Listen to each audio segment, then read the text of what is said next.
फैदों मन्त्रि आफाद फेरथाय मुं फारिलाइ फोसावबाय गिबि मन्त्रि डक्टर हिमन्त बिश्व शर्मा बिथांनि केबिनेट मन्त्रि आफादनि फेरथायनि मुं फारिलाइ फोसावबाय मन्त्रि मासि मोनबाय बिश्वजित दैमारिया फिन बुंदों मन्त्रि मासि मोनबाय बिश्वजित दैमारि बिथाङा आरो जोबनायाव बेबायदिनो जिनै मन्त्रि बिथांमोननि मुं फारिलाइ फोसावना होबाय गिबि मन्त्रि डक्टर हिमन्त बिश्व शर्मा बिथाङा आबुङै फोरमायगासिनो दं मन्त्रि मासि मोनबाय बिश्वजित दैमारिया हिमन्त मन्त्रि आफादाव मासि मोनबाय बिश्वजित दैमारिया हिमन्त मन्त्रि आफादनि मुं फेरथायनि मुं फारिलाइ फोसावजाबाय 19 मन्त्रि बिथांमोननि मुं फारिलाइ फोसावबाय गिबि मन्त्रि डक्टर हिमन्त बिश्व शर्मा बिथाङा बारग' बुंथिगिरि बिश्वजित दैमारिया मन्त्रि मासि मोनबाय फिन बुंदों मन्त्रि मासि मोनबाय हिमन्त मन्त्रि आफादाव मन्त्रि मासि मोनबाय बिश्वजित दैमारिया तामुलपुर विधानसभा बियाबनिफ्राय बिसायख'जादोंमोन बिश्वजित दैमारि आरो बेबायदिनो 19 मन्त्रि बिथांमोननि मुं फारिलाइ फोसावनानै होबाय गिबि मन्त्रि डक्टर हिमन्त बिश्व शर्मा बिथाङा मुं फारिलाइफोरखौ नोंथांमोननो फोसावनो लादों बेबायदिनो 19 मन्त्रि मुं फारिलाइ फोसावगासिनो दङ अश्विनी राय सरकार अशोक सिंघल बिमल बरा बिश्वजित दैमारि जयन्त मल्ल बरुवा नीलिमा देवी पीयूष हाजरिका डाक्टर रनज पेगु आरो सुशांत बरग'हाय बिथांमोना मन्त्रि मासि मोनबाय बेबायदिनो हिमन्त मन्त्रि आफादाव मासि मोनबाय बिश्वजित दैमारिया गोबां सावरायजानायनि उनावनो मन्त्रि आफादाव मासि मोनबाय बिश्वजित दैमारिया 19 मन्त्रिनि मुं फारिलाइ फोसावजाबाय गिबि मन्त्रि डक्टर हिमन्त बिश्व शर्मा बिथाङा फोसावनानै होबाय दिनै आरो बारग' बुंथिगिरि बिश्वजित दैमारि बिथाङा हिमन्तनि मन्त्रि आफादाव मासि मोननो हाबाय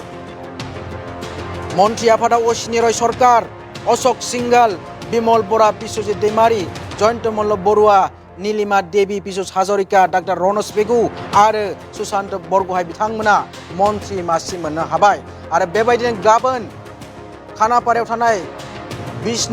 कला बिष्णु बे हादोर गेजेरारि सावराय नब्लाङाव 12:45 समाव समाय लागोन गोदान मन्त्रि बिथांमोना आरो समाय लानाय हाबाफारि खुंफुंनो थाखाय बे समाव मैखोम थियारि जादों हादोरसा सरकार खुंथाय फारसेनिफ्राय हिमन्त मन्त्रि आफादनि मासि मोनबाय बिश्वजित दैमारिया फिन खेबसे बुंदों हिमन्त मन्त्रि आफाद फेरथायनि मुं फारिलाइ फोसावजानायनि उनावनो बिश्वजित दैमारि बिथांनि मुं फारिलाइया 4 मन्त्रि फारिलाइनि गेजेराव दङ आरो बिदिनो 19 मन्त्रिया बिथांमोननि मुं फारिलाइखौ फोसावनानै होबाय गिबि मन्त्रि डक्टर हिमन्त बिश्व शर्मा बिथाङा गाबोन सानजौफुनि 12:45 समाव समाय लागोन गोदान मन्त्रि बिथांमोना बिग आपडेट हिमन्त मन्त्रि आफादाव मासि मोनबाय बिश्वजित दैमारि हिमन्त मन्त्रि आफाद फेरथायनि मुं फारिलाइ फोसावजानायनि उनावनो बिश्वजित दैमारिनि मुङा फोसावजाबाय 19 मन्त्रिनि मुं फारिलाइ फोसावबाय बेबायदिनो गिबि मन्त्रि डक्टर हिमन्त बिश्व शर्मा बिथाङा बारग' बुंथिगिरि बिश्वजित दैमारिया मन्त्रि मासि मोनबाय मन्त्रि मोनबाय अश्विनी रय सरकार अशोक सिंघल बिमल बरा बिश्वजित दैमारि जयन्त मल्ल बरुवा नीलिमा देवी पीयूष हाजरिका डाक्टर रनज पेगु आरो सुशांत बरग'हाय बिथांमोना हिमन्त बिश्व शर्मानि मन्त्रि आफादाव मन्त्रि मासि मोननो हाबाय आरो दान्दिसे सम सिगाङावसो गिबि मन्त्रि डक्टर हिमन्त बिश्व शर्मा बिथाङा समाज बिजोङाव पस्ट होनानै मन्त्रि फारिलाइनि मुंखौ फोसावनानै होयो 19 मन्त्रि बिथांमोननि मुं फारिलाइखौ फोसावनानै होयो गिबि मन्त्रि डक्टर हिमन्त बिश्व शर्मा बिथाङा आरो बेबायदिनो हिमन्त मन्त्रि आफादाव बिश्वजित दैमारिया मन्त्रि मासि मोननो हाबाय आरो मख'जाथावना बाथ्राया बिसोरदि हादोरसानि समाज बिजोङाव एबा खौरां बिजोंफोराव गोबां सावरायनाय नुनो मोन्दोंमोन एबा बिथांनि हेंथायै बिश्वजित दैमारि बिथांनि हेंथायै गोबां बदनाम अजद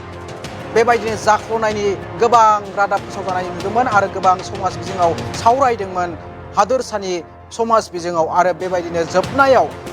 हिमन्त मन्त्रि आफादाव मासि मोननो हाबाय बिश्वजित दैमारिया आरो जों बे बाथ्राखौ थारैनो मख'नांगोन आरो थारैनो बे बाथ्राया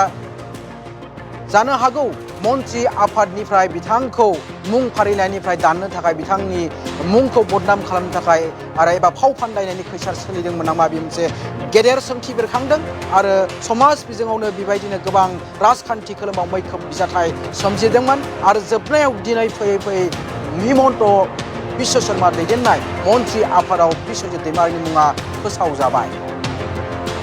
दा बाथ्राया बेसोदि बिथांनि हेंथायै मानो सरकार खुंथायनि सासे दैदेनगिरि जानायनिबो बारग' बुंथिगिरि बिश्वजित दैमारिनि हेंथायै मानो आसाम आयेन आफादाव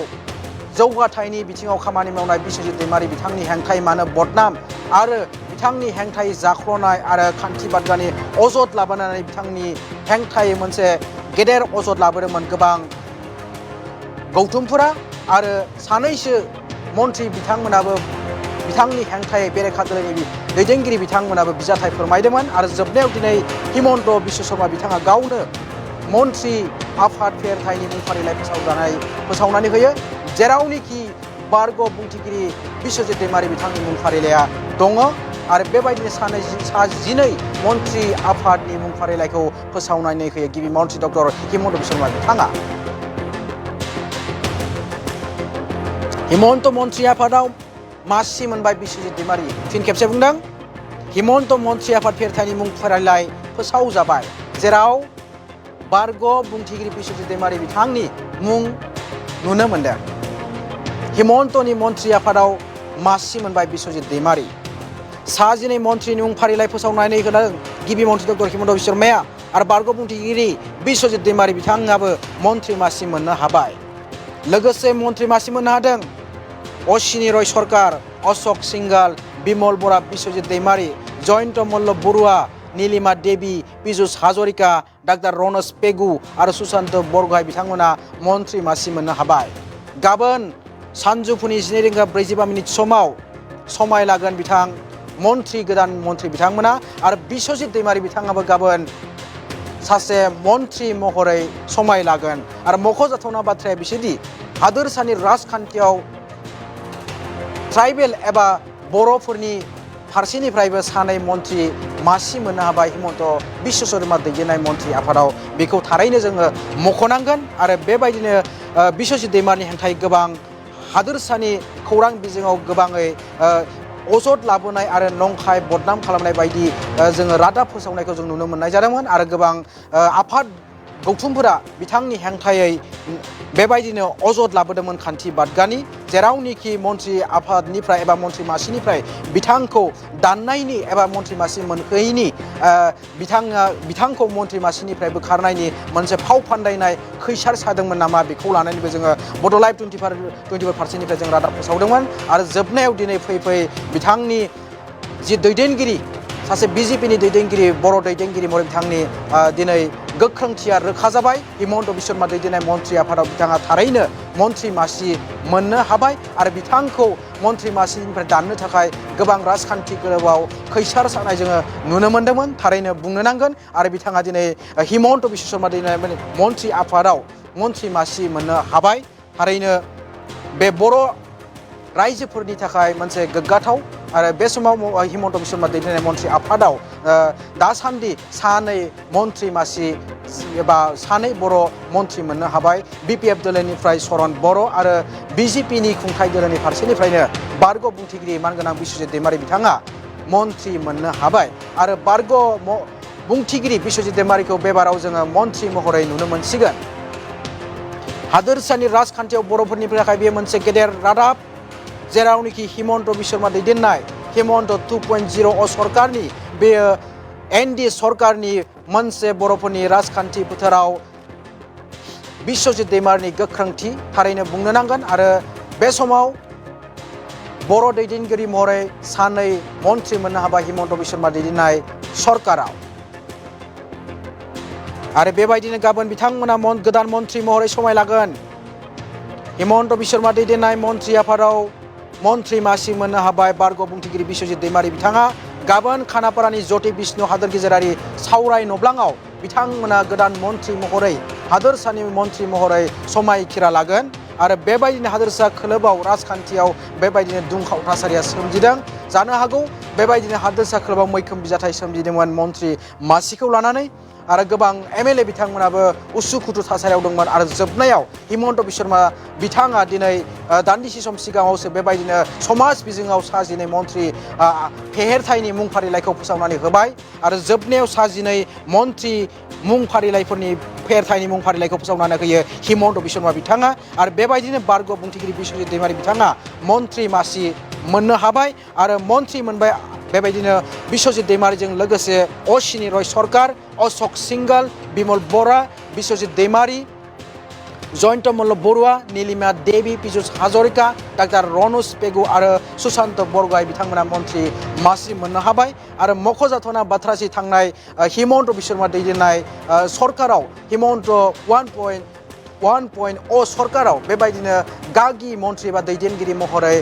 बेबायदिनो फिन आरो हिमन्त 2.0 सरकारावबो मन्त्रि मासि मोननो हादों जेरैहाय जर'खायै जयন্ত मल्ल बरुवा बिमल बरा पीयूष हाजरिका केशव महन्त बिथांमोना फिन आरो बेबायदिनो मन्त्रि मासि मोननो हाबाय आरो बारग' सोलोंथाइ मन्त्रि डाक्टर रनज पेगु बिथाङाबो हिमन्त 2.0 सरकाराव फिन मन्त्रि मासि मोननो हाबाय आरो बेबायदिनो लोगोसे बारग' बुंथिगिरि बिश्वजित दैमारि बिथाङाबो बेबाराव हिमन्त 2.0 सरकाराव मन्त्रि मासि मोननो हाबाय मख'जाथावना बाथ्राया बिसोरदि बिश्वजित दैमारिनि बाथ्राखौ बुंनो थाङोब्ला जोङो गोबां सावरायनांगोन मानो होनब्ला बिथांनि हेंथायै समाज बिजोङाव खौरां बिजोङाव बेबायदिनो गोबां बदनाम खान्थि बादगा जाख्ल'नाय आरो बेबायदिनो गोबां अजद लाबोनायनि जोङो रादाब नुनो मोन्दोंमोन आरो गोबां खौरां बिजोंफोराव बिथांनि हेंथायै गोबां बिबुंथि लाखिनायबो जोङो दैदेनगिरि आफाद गौथुमनि दैदेनगिरि बिथांमोनखौ सावरायनाय नुनो मोन्दोंमोन आरो जोबनायाव फैयै दा बे समाव हिमन्त बिश्व शर्मा बिथाङा समाज बिजोङाव बेबायदिनो बिश्वजित दैमारिनि मुंखौ मन्त्रि मासि होनायनि मुं फारिलाइखौ फोसावनानै होनाय जाबाय जोबनायाव बेबायदिनो राजखान्थि खोलोमाव बे बिजाथायनि मोनसे फिथाइ महरै बिथाङा मन्त्रि मासि मोननो हाबाय बे थारैनो मोनसे बर' हालामनि পাৰো আমাৰ মুখ্যমন্ত্ৰী ডাঙৰীয়াৰ যিটো সপোন অসম আৰু অসমৰ জনগণক আগুৱাই লৈ যোৱা আৰু দেশৰ ভিতৰতে আমি যাহাতে বিভিন্ন ক্ষেত্ৰত আনৰ দ্বাৰা সদায় প্ৰশংসিত হ'ব পাৰে এই ক্ষেত্ৰত যিমান পাৰোঁ মই চেষ্টা কৰিম এই দায়িত্বভাৰ লৈ কাম কৰি যোৱাৰ কাৰণে গতিকে মুখ্যমন্ত্ৰী ডাঙৰীয়াৰ এটা ডাঙৰ পৰিকল্পনা আছে আৰু এই পৰিকল্পনাটো বাস্তৱক যদি আমি ৰূপায়িত কৰিব পাৰোঁ গোটেই অসমৰ ভৱিষ্যত প্ৰজন্মসকলৰ কাৰণেও ভাল হৈ থাকিব সমষ্টিৰ প্ৰব্লেমটো বিধায়ক হিচাপে মোৰ দায়িত্ব আছে আৰু মন্ত্ৰী হিচাপে ৰাজ্যখনৰ দায়িত্বটো আছে যে যি বিভাগৰ দায়িত্ব দিয়ে তো গোটেই ৰাজ্যৰ সব জিলা সব জাগা সব সমষ্টিতে যাহাতে এই কামটো ভালদৰে ৰূপায়ণ কৰিব পাৰে তামোলপুৰ মোৰ সমষ্টি মোৰ জাগা মোৰ জন্মস্থান গতিকে ইয়াতো কৰণীয় কাম আছে গতিকে মোৰ মন্ত্ৰী বন্ধুসকলৰ লগত কথা পাতি যিবোৰ বিভাগৰ লগত জড়িত সমস্যা আছে আমাৰ ইয়াত সেইবোৰ মই কৰি যাবলৈ চেষ্টা কৰিম পাৰোঁ আমাৰ মুখ্যমন্ত্ৰী ডাঙৰীয়াৰ যিটো সপোন অসম আৰু অসমৰ জনগণক আগুৱাই লৈ যোৱা আৰু দেশৰ ভিতৰতে আমি যাহাতে বিভিন্ন ক্ষেত্ৰত আনৰ দ্বাৰা সদায় প্ৰশংসিত হ'ব পাৰে এই ক্ষেত্ৰত যিমান পাৰোঁ মই চেষ্টা কৰিম এই দায়িত্বভাৰ লৈ কাম কৰি যোৱাৰ কাৰণে গতিকে মুখ্যমন্ত্ৰী ডাঙৰীয়াৰ এটা ডাঙৰ পৰিকল্পনা আছে আৰু এই পৰিকল্পনাটো বাস্তৱক যদি আমি ৰূপায়িত কৰিব পাৰোঁ গোটেই অসমৰ ভৱিষ্যত প্ৰজন্মসকলৰ কাৰণেও ভাল হৈ থাকিব সমষ্টিৰ প্ৰব্লেমটো বিধায়ক হিচাপে মোৰ দায়িত্ব আছে আৰু মন্ত্ৰী হিচাপে ৰাজ্যখনৰ দায়িত্বটো আছে যে যি বিভাগৰ দায়িত্ব দিয়ে তো গোটেই ৰাজ্যৰ সব জিলা সব জাগা সব সমষ্টিতে যাহাতে এই কামটো ভালদৰে ৰূপায়ণ কৰিব পাৰে